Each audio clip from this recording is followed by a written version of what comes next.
Every recipe says flour. But which one? Use the wrong flour and your bread won't rise. Your pasta turns to mush. Your cake comes out like a brick. 7 types, 7 completely different jobs. Let's sort them out once and for all. Plain flour. All-purpose flour. The default. The one sitting in every kitchen cabinet in the world right now. It's milled from wheat with the bran and germ removed, leaving just the starchy center. The protein content sits around 9 to 11%. Not too high, not too low. That middle ground is exactly what makes it so versatile. Cookies, pancakes, sauces, pastry, shortbread, batters, dumplings, most cakes. It handles all of it adequately. The key word is adequately. Plain flour is the reliable friend who can do almost everything, but isn't the specialist for any one thing. For the best bread, you want bread flour. For the best pasta, you want double O. For the best pastry, you want a lower protein option. But when you need one flour to do everything, this is it. There's a reason it's called all-purpose. Self-raising flour. The one that sounds like cheating, but is actually just chemistry done in advance. It's plain flour with baking powder and a little salt already mixed in. That baking powder releases carbon dioxide when it hits moisture and heat. And those bubbles are what makes a cake rise, a scone lift, a muffin open up. The leavening is built into the bag. It was invented in Britain in 1845 by a baker named Henry Jones, who patented the idea so sailors could make fresh bread on long voyages without carrying separate yeast.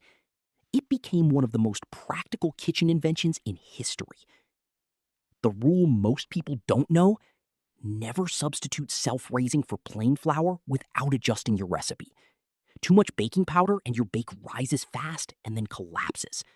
And never add extra baking powder to self-raising. It already has it. Double rising agents means double collapse. Also, it has a shelf life shorter than plain flour. The baking powder inside loses potency over time. An old bag of self-raising flour is basically just plain flour. Bread flour, also called strong flour. This is the one that makes dough behave like dough. The protein content is 12 to 14%, significantly higher than plain flour. And protein in flour means gluten. When bread flour meets water and gets worked, the proteins link together into long, elastic chains, a network that traps the gas bubbles released by yeast. That network is what allows bread to rise, hold its shape, and develop that chewy, open crumb that a good loaf should have. Use plain flour for bread, and the dough is too weak.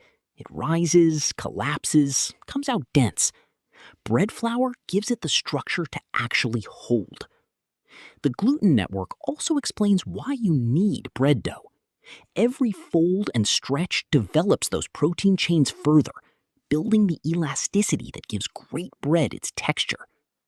White bread flour, wholemeal bread flour, both are high protein. They just include different parts of the wheat grain, which changes the flavor, the density, and the nutrition. 00 flour, the one with the name that tells you exactly how it's made. The 00 refers to the grind size, the finest possible milling. 00 flour is ground so finely it feels like powder between your fingers, almost like corn flour. That ultra-fine texture creates a dough that is smoother, silkier, and more elastic than anything plain flour can produce. In Italy, 00 flour is non-negotiable for 2 things: fresh pasta and Neapolitan pizza. The smooth dough it creates rolls paper thin without tearing, giving pasta that silky bite. For Neapolitan pizza, it creates a crust that blisters and chars perfectly in a high-heat oven with a light, airy interior. The protein content varies. 00 flour can be soft or hard wheat. For pasta, you want lower protein 00. For pizza, you want higher protein 00. Italian brands will specify pasta or pizza on the bag. Can you use plain flour for pasta? Yes. Is it the same? No.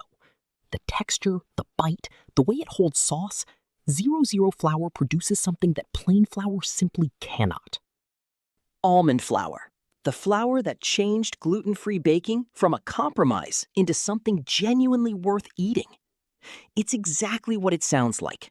Blanched almonds ground into a fine powder. No wheat, no gluten, no starch spike, just ground nuts.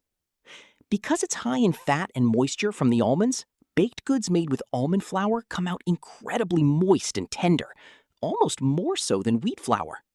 That richness is one of the things that makes it so popular. A gluten-free almond cake is not a sad substitute. It's genuinely better in texture than many wheat versions. The flavor is subtly nutty, slightly sweet, warm. It works beautifully in cakes, muffins, cookies, and tarts. But it doesn't work for bread. Almond flour has no gluten, nothing to trap gas and create rise. A yeasted bread made with almond flour will simply not work.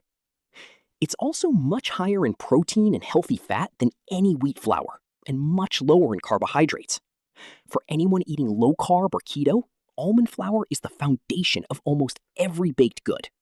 Chickpea flour, also called gram flour, Besan, or garbanzo flour, one of the oldest flours in human history. Made from ground-dried chickpeas, raw or roasted, the result is a dense, golden yellow flour with a distinctly earthy, slightly nutty flavor. Nothing neutral about it. In South Asia, it's called besan, and it's fundamental. Pakoras, that crispy, golden batter that holds together without becoming soggy. Chila, thin, savory pancakes. Kadi, a thick, sour yogurt sauce thickened with chickpea flour. These dishes cannot be replicated with wheat flour. In Italy, it's called farina di ceci, and it's been used since Roman times. Farinata, a thin, crispy flatbread baked in olive oil, is one of the oldest street foods in Genoa and Nice, where they call it sacca. In France, sacca vendors have been selling it at markets for centuries. Chickpea flour is naturally gluten-free, high in protein, around 20 grams per 100 grams, and very high in fiber. When mixed with water, it behaves almost like an egg, which is why it's used as an egg replacer in vegan baking. Coconut flour, the most absorbent flour on this list, and the one that catches the most bakers off guard.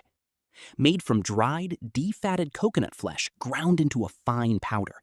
No wheat, no gluten, and an extraordinary amount of fiber, more than almost any other flour available. That fiber is the reason it bakes so differently. Coconut flour absorbs liquid like almost nothing else. A recipe that uses 1 cup of plain flour might only need a 1/4 cup of coconut flour, and needs significantly more eggs or liquid to compensate. Swap it for plain flour at a 1-to-1 ratio, and you'll end up with something dry, crumbly, and inedible. This is why coconut flour recipes are very specific. They are written for coconut flour. They are not interchangeable with anything else. Follow the recipe exactly, or the results will be nothing like expected. When it's used correctly, though, the results are genuinely impressive. Moist, tender, with a subtle coconut warmth. Dense in the best way. And because it's so high in fiber and very low in carbohydrates, it's become a staple in low-carb and keto baking alongside almond flour. 7 flours, 7 completely different purposes. Next time a recipe says flour, you'll know exactly which one it means, and your baking will never be the same. Subscribe for a new food explainer every week. See you in the next one.